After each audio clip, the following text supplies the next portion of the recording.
بسم اللہ الرحمن الرحیم۔ السلام علیکم۔ جیسے کہ آپ سب لوگ جانتے ہیں کہ حکومت پاکستان اسلام آباد میں ہندو برادری کے لیے مندر کی تعمیر کر رہی ہے۔ حکومت پاکستان نے ہی اس کے لیے زمین مختص کی ہے اور تقریباً 100 ملین روپے کی خطیر رقم بھی حکومت پاکستان ہی فراہم کرے گی اس کی تعمیر کے لیے۔ تو اس معاملے میں مختلف علماء دین نے اس کے خلاف اپنی رائے کا اظہار کیا ہے، لیکن محترم جاوید احمد گامدی صاحب نے اس کے حق میں اپنی رائے کا اظہار کیا ہے، اور انہوں نے یہ کہا ہے، میں مختصراً اگر ان کی بات کو یہاں پہ بیان کر سکوں، تفصیلات کے لیے آپ ان کی ویڈیوز آپ کے لیے اویلیبل ہیں یوٹیوب پہ اور سوشل میڈیا پہ، آپ وہ دیکھ سکتے ہیں۔ وہ یہ کہتے ہیں کہ پاکستان ایک قومی ریاست ہے، اور قومی ریاست کے لیے اس کی رعایا چاہے کسی بھی مذہب فرقے سے تعلق رکھتی ہو وہ برابر ہے، اور جہاں پہ قومی ریاست میں مسلمانوں کے لیے عبادت گاہیں مساجد تعمیر ہوں گی حکومتی خرچے پہ، حکومت ان کے لیے زمین مختص کرے گی، وہیں پہ دیگر مذاہب کی عبادت گاہیں بھی تعمیر ہوں گی۔ اصولی طور پہ ان کا یہ موقف ہے، لیکن میں یہ سمجھنے سے قاصر ہوں کہ اتنے بڑے حقائق ان سے کیسے اوجھل رہ گئے، اور جو صاحب ان کا انٹرویو لے رہے تھے یا جو سوال کر رہے تھے ان کے سامنے یہ دلائل کیسے اوجھل رہ گئے۔ میں ابھی آپ کے سامنے بیان کرتا ہوں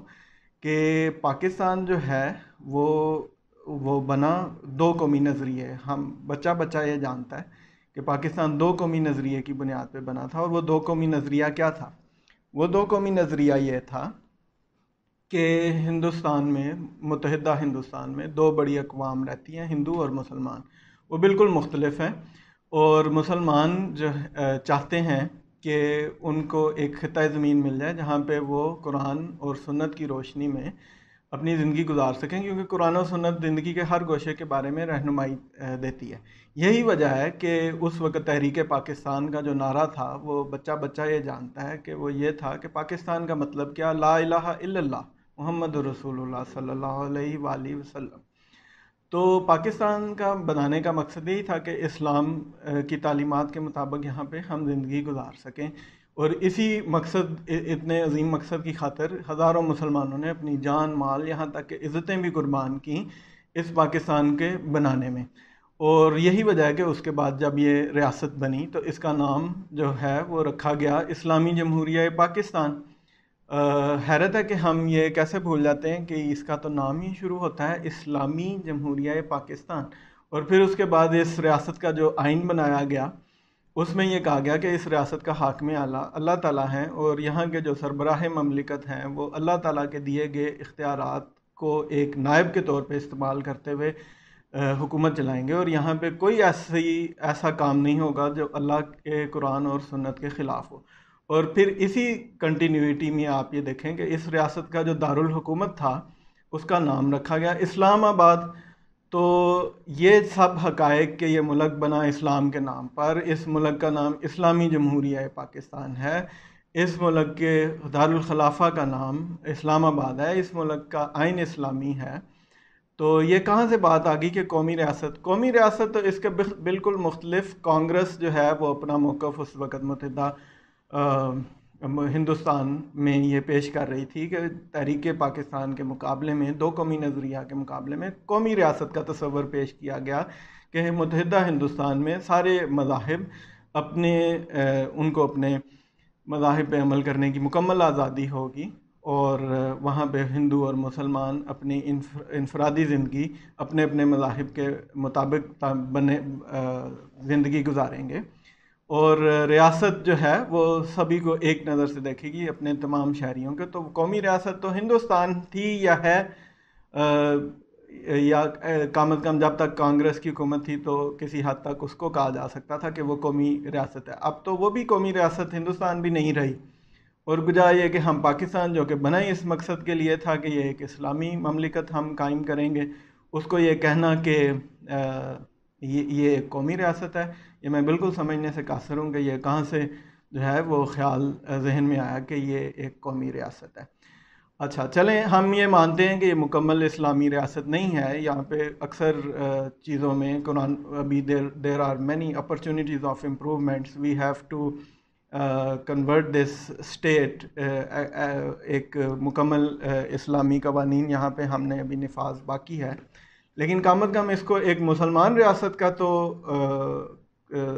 قرار دیا جائے، مسلمان ریاست کے طور پہ تو مانا جائے۔ اب ایک مسلمان ریاست قرآن و سنت کی روشنی میں اسلامی تعلیمات میں دیکھیں تو کچھ فرائض عائد ہوتے ہیں مسلمان ریاست پہ کہ وہ مسلمان ریاست یہاں پہ امر بالمعروف و نہی عن المنکر کرے گی، اور اسی امر بالمعروف کے تحت یہاں پہ اقام الصلاۃ ہوگا، اور اس کے لیے ظاہر ہے کہ مساجد کا قیام ہوگا۔ تو ریاست پاکستان جو کہ ایک مسلمان ریاست ہے، وہاں پہ اقام الصلاۃ اور مساجد قائم کی جا رہی ہیں اسی روح سے۔ لیکن اب یہ کہا جائے کہ حکومت پاکستان کی زمین پر حکومت پاکستان کے وسائل سے یہاں پر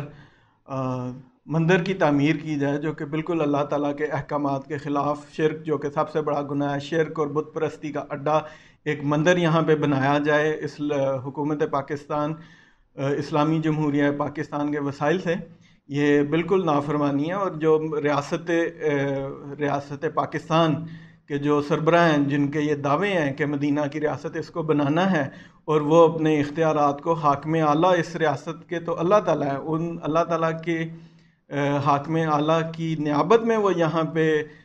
حکومت کر رہے ہیں، تو وہ یہاں پہ اللہ کی بالکل نافرمانی، شرک اور بت پرستی کے اڈے قائم کریں گے۔ بالکل سمجھ سے بالاتر ہے کہ یہ کیسے ایک مسلمان ریاست میں یہ ہو سکتا۔ اس ریاست مسلمان ریاست میں ہم یہ نہیں کہتے کہ اقلیتوں کو کسی قسم کی مذہبی آزادی نہیں، ظاہر ہے کہ اسلامی تعلیمات سے، صحابہ کرام کی سنت، نبی کریم صلی اللہ علیہ وسلم کی سنت سے ہمیں یہ ملتا ہے کہ مسلمان ریاست میں دیگر اقلیتوں کو، دیگر مذاہب کو اپنی پوری مذہبی آزادی ہوگی، وہ اپنے مذہب کے مطابق عبادات کر سکتے ہیں، بلکہ ان کی عبادت گاہوں کی تحفظ کی ذمہ داری ریاست کی ہوگی، اور ان کو کسی قسم کا نقصان نہیں پہنچنے دیا جائے گا۔ لیکن یہ کہ نئی عبادت گاہیں اور وہ بھی حکومت کے خرچے سے تعمیر کی جائیں، یہ کسی صورت بھی اس کی کوئی گنجائش نہیں نکلتی۔ اور زیادہ سے زیادہ ہم یہ کہہ سکتے ہیں، کیونکہ اقلیتوں کو بھی اسلام چادر چار دیواری اور پرائیویسی کی اجازت دیتا ہے، اگر کوئی اپنے وسائل سے، کیونکہ ہم نے انٹرنیشنل ورلڈ کے ساتھ برابری کی سطح پہ ڈیل کرنا ہے، ہمارے مسلمان بھائی کئی غیر مسلم ممالک میں رہتے ہیں جو کہ وہاں پہ اپنے وسائل سے عبادت گاہیں، اپنے اسلامک سینٹرز، مساجد تعمیر کرتے ہیں۔ تو اس طرح سے چلیں، اگر ہم اس طرح سے ایک انٹرنیشنل کمیونٹی کا حصہ ہوتے ہوئے دیگر مذاہب کو زیادہ سے زیادہ یہ اجازت دے سکتے ہیں